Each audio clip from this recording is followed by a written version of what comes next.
Good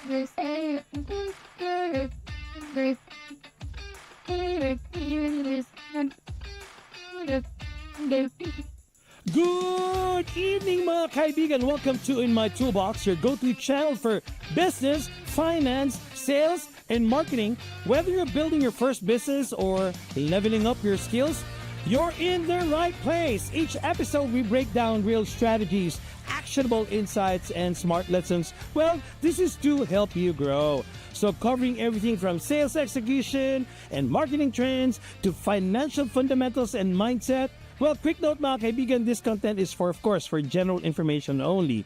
And this is not a professional advice, right? So I'm not a lawyer, tax advisor, or financial planner.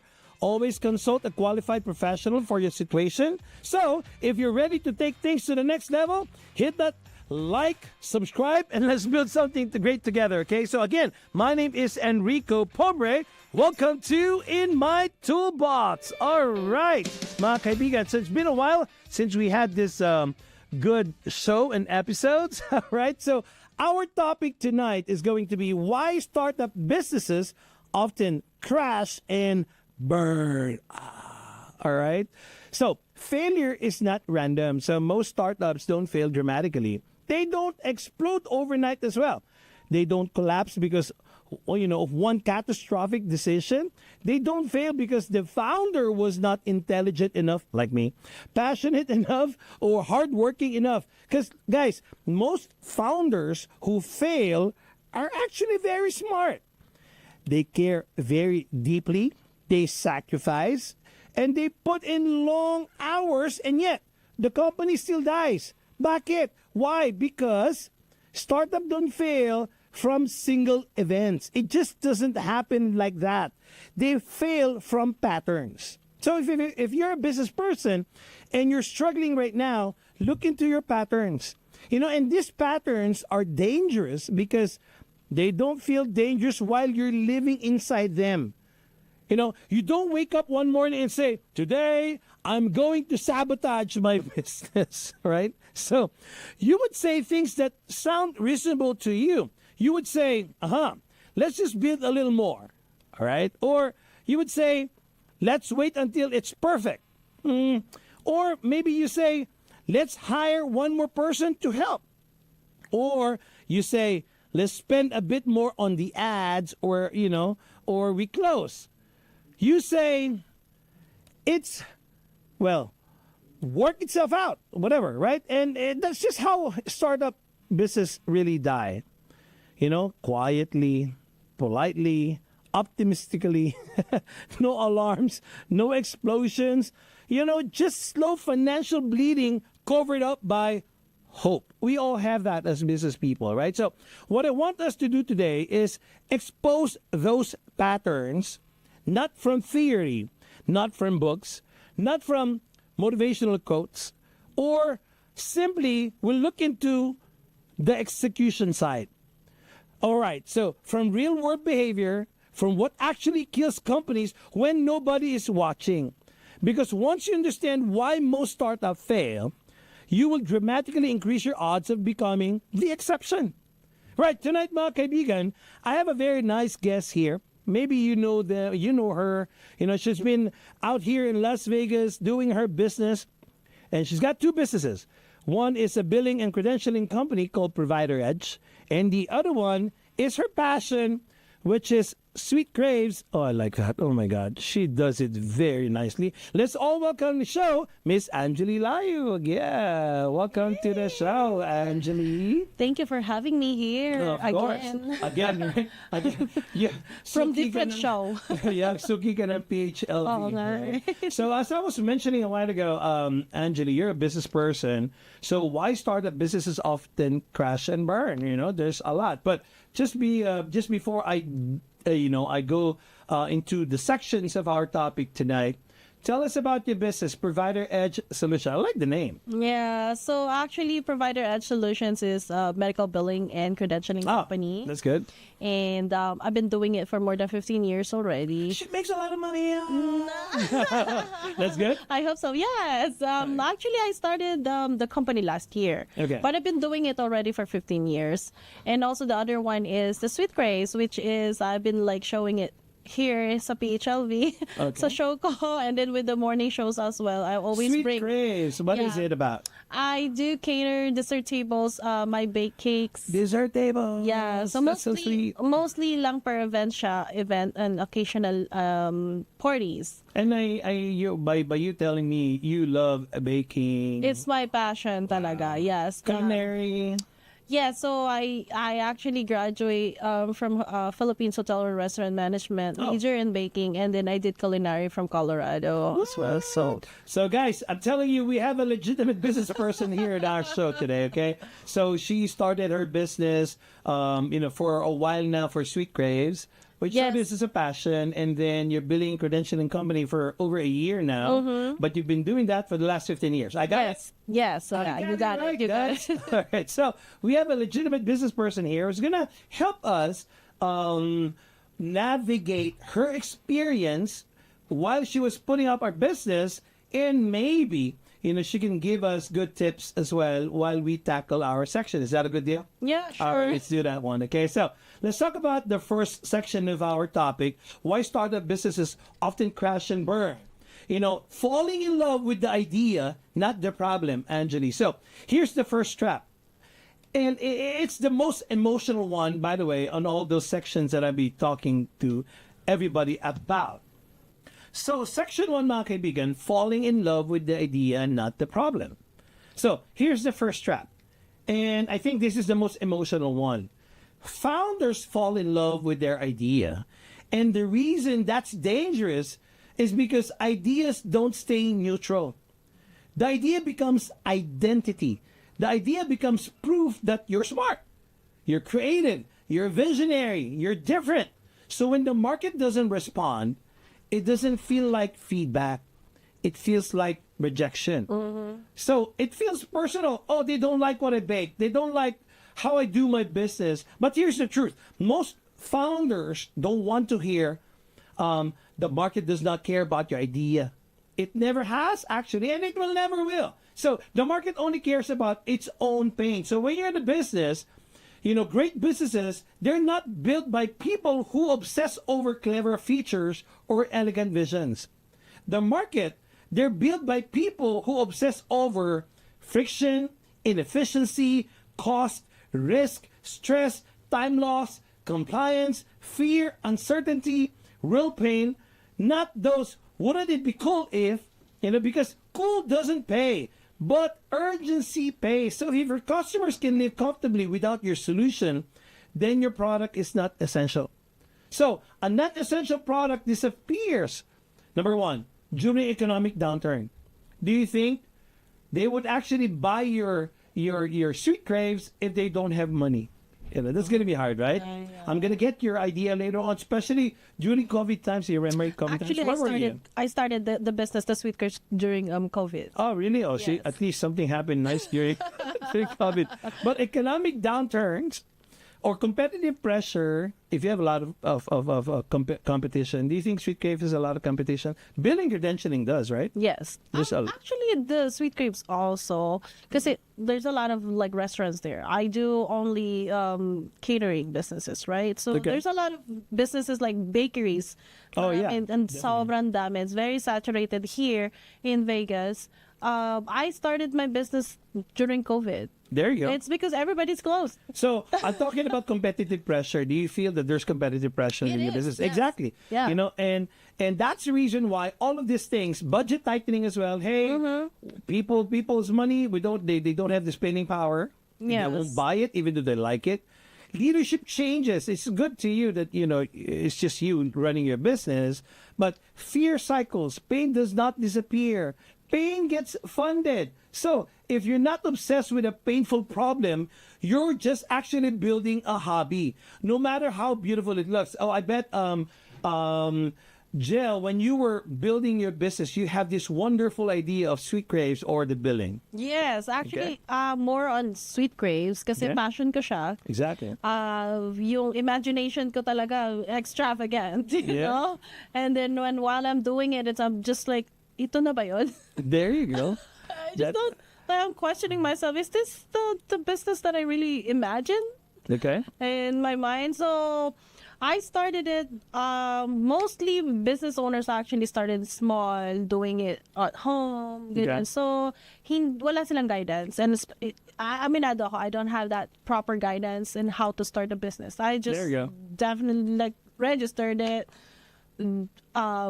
create my own workflow, create my own recipe. I do it. I'm also the employee and the owner at the same time.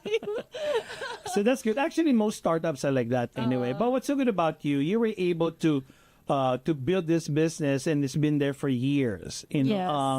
Yes. But I bet you went through that falling in love with your idea because it was your passion. But you know what I was trying to talk about in this section, is there really a problem that you're solving when you put your sweet grapes in the market? But I think for a sweet tooth like me, probably I'll be buying your business, right? but that's so good you were able to get through those hurdles when you were starting up the business, because up until today you're still there. Yes, actually, no. Ano kasi, on and off ako eh. Okay. So when I see that it's not working, I stop. Oh, there you go, guys. So So alam mo yung pain na like rejections, nobody's buying from me anymore, and then I stop. okay. And then, but I in the proper tools, nagsa-search ako, I get advice from people that have their own business as well. Then I go back. And you run it Yeah, again. until now it's up running. See, guys, this is actually unfiltered. You know, at least coming from a real business person that talks to you about how they built their business and the struggles around it. Because business is not easy, you know. So let's talk about section 2 of our topic today, Jill, building without validation. Let me explain what this means, guys. So validation is boring.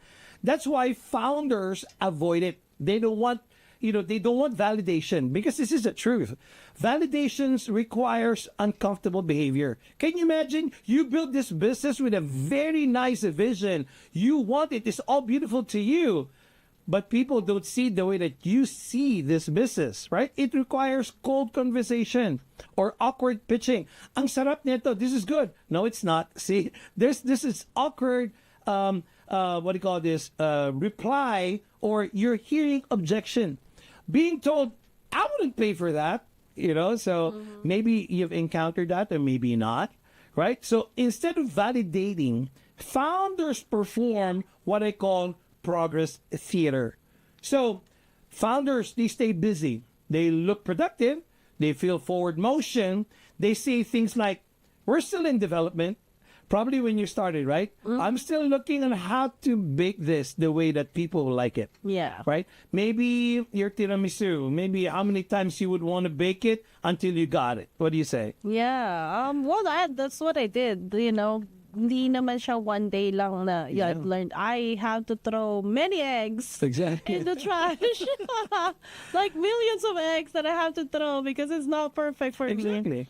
And this is probably the time that when you were doing that, we're refining the product. Yes. Right? So we're not ready to sell yet. That's why maybe, have you given some samples outside? Yeah, so what I did, actually, remember, I just had it recently, the tiramisu that I am practicing and then trying to bake it, pero everybody's like, hey, I want to buy it na. How much? Okay. No, not yet. So I am going to give you free taste and see, pero it's not up. Well, to my point, we're waiting for the launch, right? But look at this, guys. We're getting this from a real businesswoman. But this is the brutal truth, guys. If you're not selling, you're guessing. There's truth to it, right? Yes. But again, you've been in the business for a while, so you've tested the market. You're still out there, and then I think you're doing something great, Yes. right? But here, startups, guys, are not built by confidence. They're actually built by proof. That's the reason why when we talk about building business, we have this what you call proof of concept. Is it really going to work? Because a real startup should start ugly. And you went through that maybe in the very beginning of your business, Yes. right? You do it manually. You're clumsy, and unscalable. Sometimes you're inefficient. All you had was the dream of putting it up. Did you go Yes. through that? Oh phase yeah, too? oo, sobra. Kasi like it's very frustrating kasi when you have that perfect imagination in your head and then when you execute the product and then the entire business it's so Different? Like, why? Pero sa picture sa imagination ko, I know I can do it. Exactly. I know I can pull this off. Pero Correct. in reality, bakit hindi siya pareho ng kulay sa imagination ko? Exactly. Ganon. And that's exactly where we are at. Again, kudos to you because you went through those hurdles, and I know you're successful today. Validation, as I was talking to you guys about, it's not about the scale. It's about confirmation. If someone will pay you when there's no automation, no branding, no polish, no app, no system, then you have something real. I like the way that you do it. People ask you to do something now. Before you were trying to push yourself to sell. Now they're trying to tell you, hey, can you do this for us? Because when you have that something, when market reacts like that, you have a real business. And they won't pay you now. No amount of refinement will save you later. So polish doesn't create demand. It hides the absence of it. But right now, I've seen you grow your business. People are the one telling you now what to do. Yes. Instead of you fishing for the market in the very beginning, right? Okay, so that's exactly what I was trying, guys, to let you guys know about validation. So validation is actually boring, but when people start to let you, tell you, do this for us, Gel, so the validation is over, right? Yes. So again, so when you started, I want to talk about Section 3, no clear target market. Okay, most startups, they die because they try to talk to everybody. So when you talk to everyone, no one listens. Have you tried that? Yeah. So if your pitch sounds like, this is for small businesses, this is for entrepreneurs, this is for professionals, man, I'm going to tell you, you're going to be invisible to the market because real markets are narrow. They're very specific. They're very painful. Specificity is not limiting. It's clarifying. When I was in sales, Jel, I was telling people, when I was teaching salespeople. So in insurance, who do you sell to? Right? So they tell me, oh, I like to sell insurance to the doctors. But I tell them, if you're looking for doctors, why are you in the restaurant looking for them? You will not look for doctors in the restaurant. Maybe, if you start talking to them, I don't know how much doctors you're going to look into or bump into a restaurant. So I tell them, with the specificity, and also, you would want to narrow your market. If you want doctors, go to the hospital. Yeah. That's where you find it. So when you were starting your business, I think the market is one of the problems. You have the product now. Yes. And how did you market your product? Well, of course, during social media. But mostly kasi sa Sweet Craves mostly kasi talaga, it's more on friends of friends. Okay. They talk about it. And then most of the time, I give free taste for everybody. Oh, there you go. So once they have it, and then, ang market kasi talaga siya is connected Okay. lahat. So, and then, referrals sila lahat. And when it comes to medical billing naman, we talk about the doctors. Of course, it's going to be, my medical billing and credential is all about healthcares. Yes.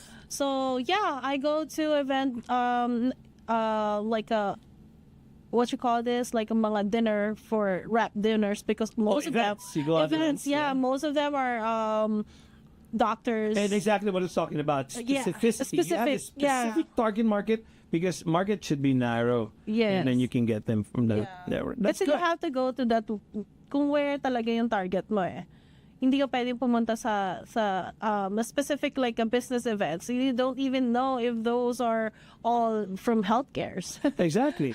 I actually like that. And of course, because you're in the right target market now, you will have a sharper message, you have a specific message, and that will be easier for you to sell your products. Yes. That's very good. You see, I told you we're going to be running the sections. Right now, guys, Anjel and everybody else, I would want to talk about bad co-founder choices. There's partnership here, right? Okay, so look at this one.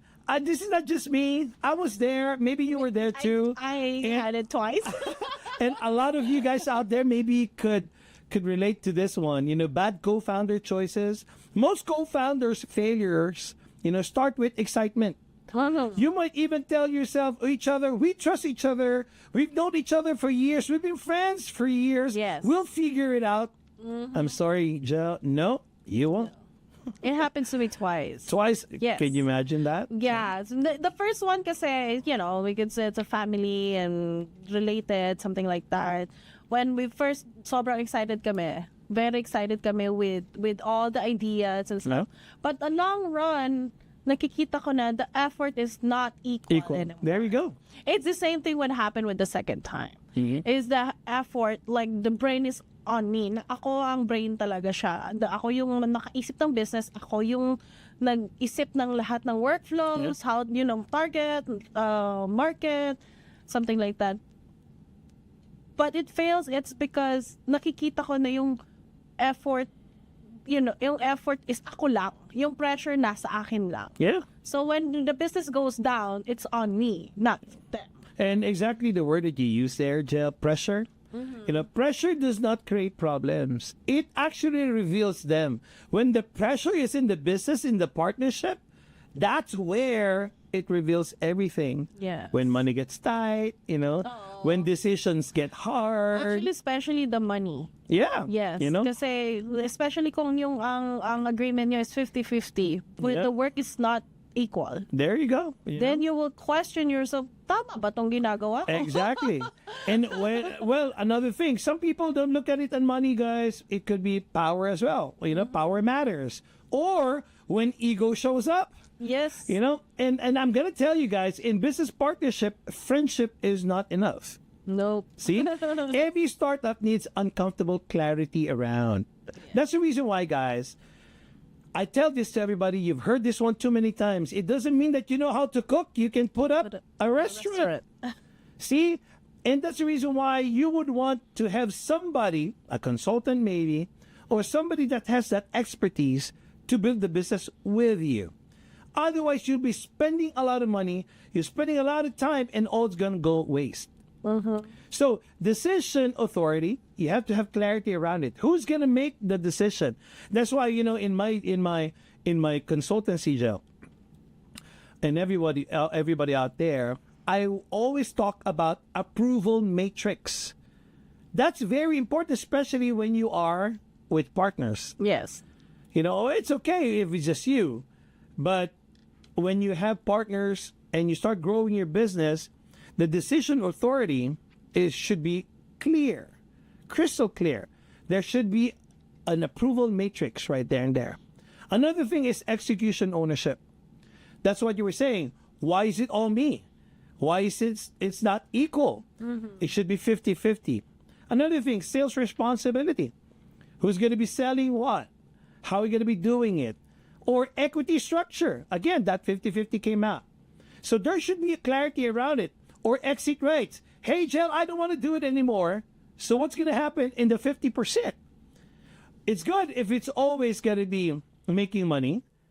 But guys, partnership is not only in making money. It's also liability. Yes. If you share 50-50 on your income, what if it actually goes south? You should share 50-50 on the liability too. See? And there's termination power. So if you avoid those conversations early, the business will force them later. That's why it's very good to talk about awkward things now about business and partnership if you really would want to, build it together with somebody, because it's going to be, you're going to see it in the later part, and this may be on the worst possible times, just like what I've mentioned. Right? So you remember that, right? But again, you're on your own now. You know, you run your business by yourself, right? By myself, yes. That's so good. So again, guys, if you don't want to go through that process, just build your own. No, again, not really. What I was trying to say here is if everything's clear from the very beginning, it's all black and white, you know, I think, you know, your business is going to go well. Yeah, and also it's better to have somebody in the middle, like a business consultant. Exactly. Yeah. All right. Thanks for that. And let's talk about ignoring cash flow. You know, because there's reality in cash flow. A lot of businesses that goes to me, we talk about infusion of capitalization because they've worn out their initial capitalization. It's gone and they didn't do it right. Now they're reinfusing additional cash flow just to be afloat. Now let me tell you guys this: cash flow is your scoreboard. Okay, I hope you understand this one. Your cash flow is your scoreboard. It doesn't mean that you have money in the bank. You have to deplete it in the business, because if it's zero, your score in the business is zero. Zero. Okay?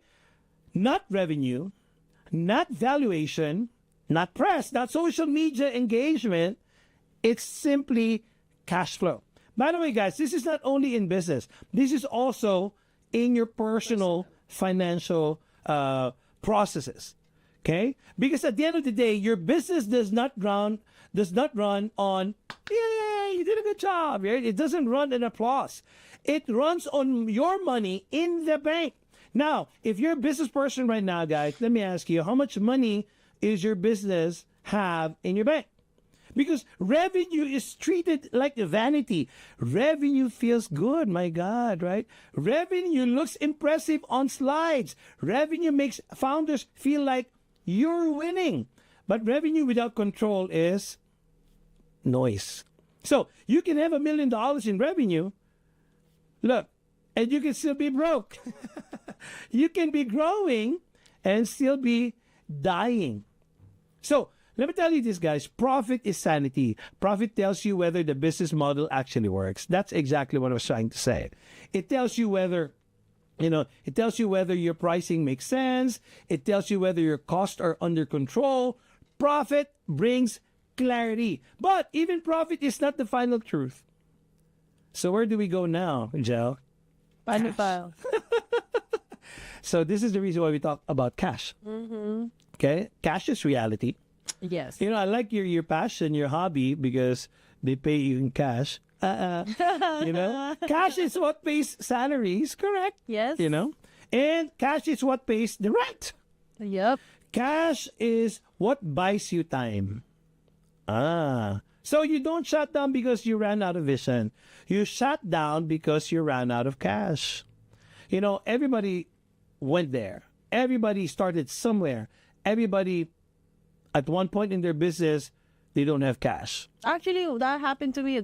I have the T-shirt printing before. Okay. And I have that business partner before.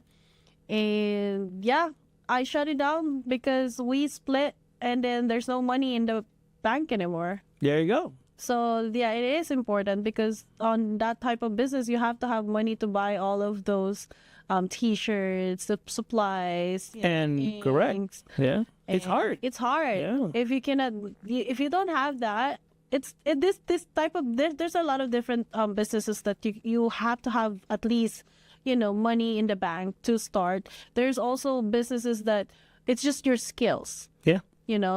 You can start with your skills, then you grow. You grow from there. From there. But this is the thing, Joe. Here's the part founders like you and me don't want to accept.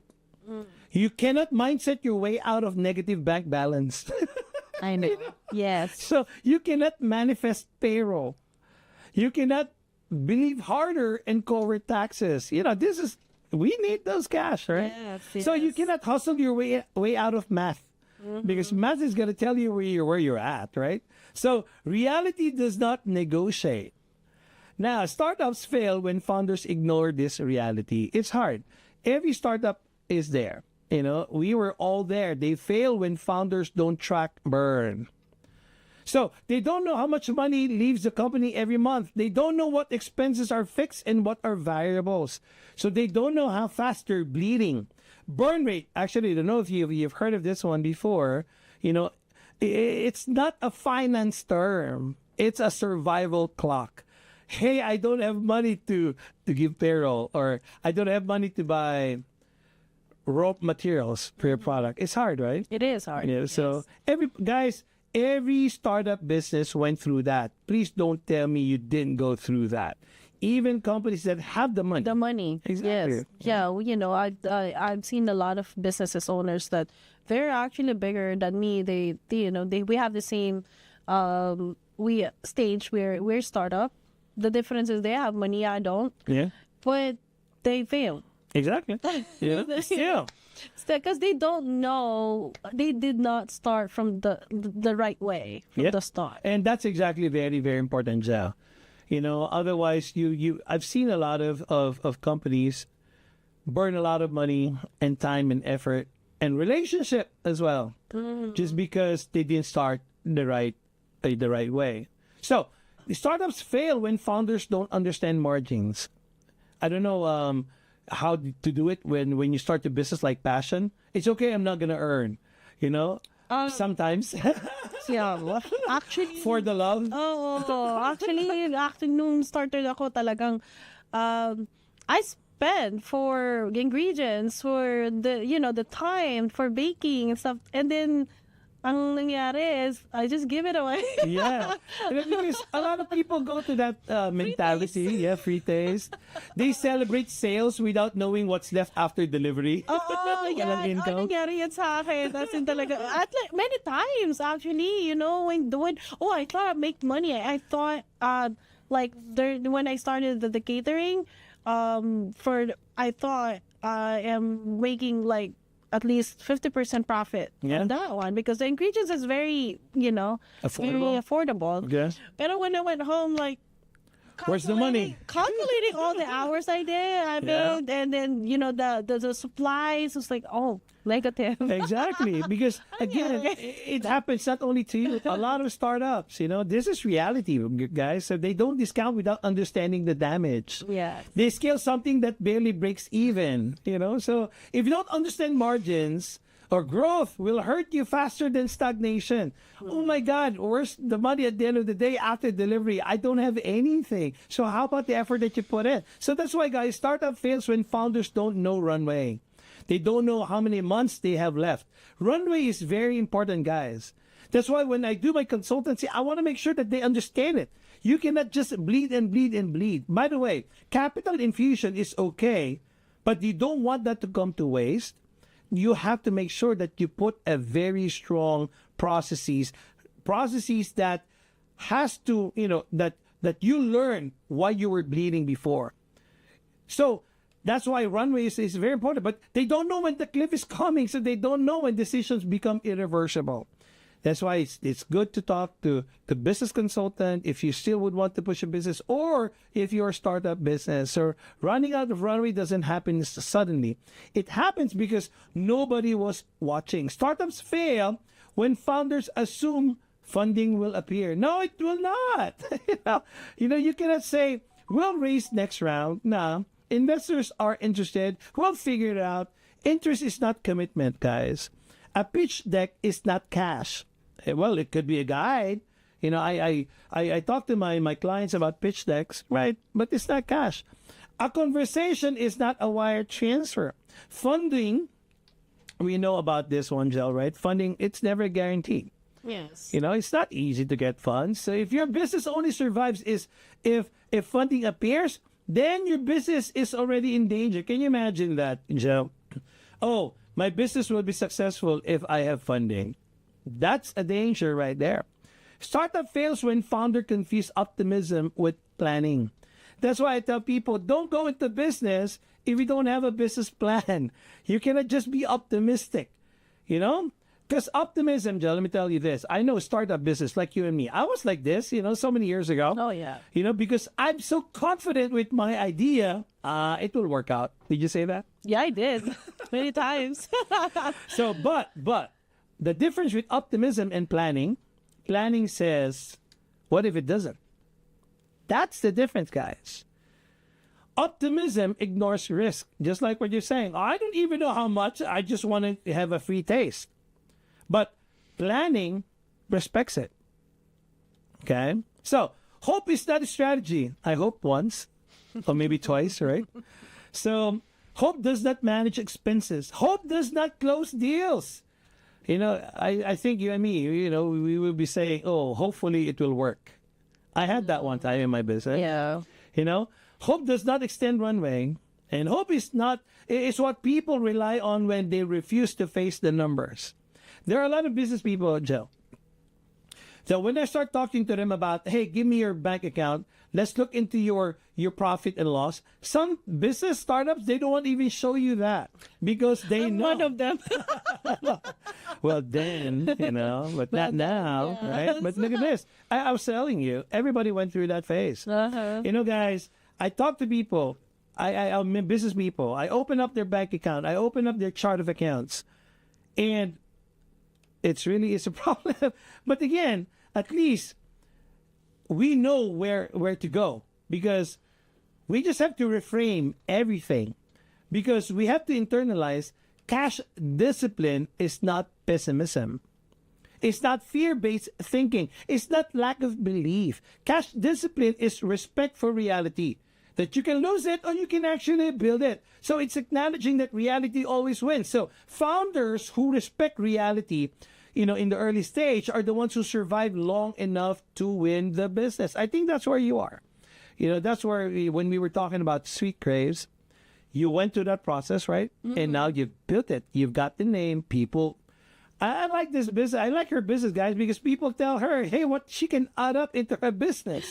Instead before, you were still searching for people who was going to buy your product. Actually, right? yes. That's lately they were like messaging me, no, can you do this for me because I can't find this from Vegas. There you go. That's what I came up from that matcha tiramisu because somebody's requesting. That's a good one. Oh, by the way, that's awesome. Because look, guys, startups, you don't lose because you were not smart. You lose because you ran out of time, and cash is what buys time. Okay. So I like that part, guys. I just don't know, you know, how much interest you're getting out of this. Why start a business often crash and burn? Maybe this is going to be our last section, Jel. I want to make sure that people understand no clear sales strategy is something that you would want to understand deeply. Sales is not optional. Okay? It's not something that you add later. It's part of the idea that you built in. I think that's how you did it, right? Yes. So when you created your Sweet Craves, or even billing credentialing, sales is going to be there. Exactly. You know? So if your startup does not have a repeatable way to generate leads, qualify interest, convert conversations, by the way, guys, generate leads is not just for right now. You generate leads, you put all your ducks in a row. So, you know, you close your revenue. You do not have a business. You have a concept. Founders who avoid sales are avoiding truth because sales exposes reality fast. What's your sales strategy now with your sales, with your Sweet Craves? Ano ba? I'm getting, until now, I'm still like really, even though I've been doing the business for quite a while, I'm still learning. Exactly, you know, and I'm trying to find a way how to scale up. Well, I know what do you call this? Every day is a struggle in the business, but this is what I'm going to tell you guys. One win every day is actually growing your business, right? So you're scaling it up. Yep. You know, I really appreciate you for being here tonight, Jel, with your business. Maybe you can invite them where they can get in touch with you with your Sweet Craves, how you are, even for the medical practice, how billing and credentialing, how they can get in touch with you. Oh, yes. Actually, if you guys want to order some desserts or do a dessert table for any occasion, you can actually reach me from Facebook and Instagram. It's Sweet Craves LV. You can also message me in Facebook and Instagram.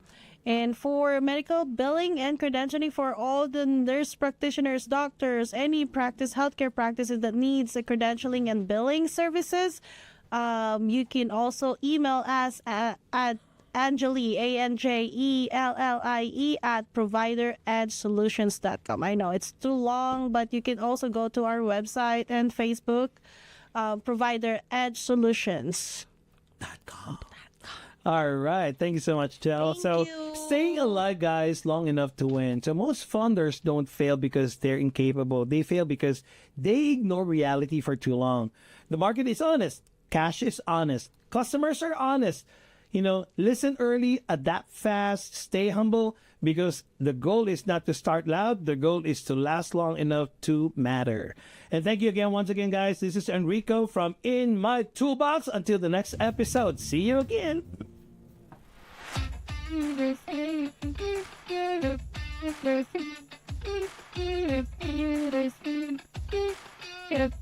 Yes.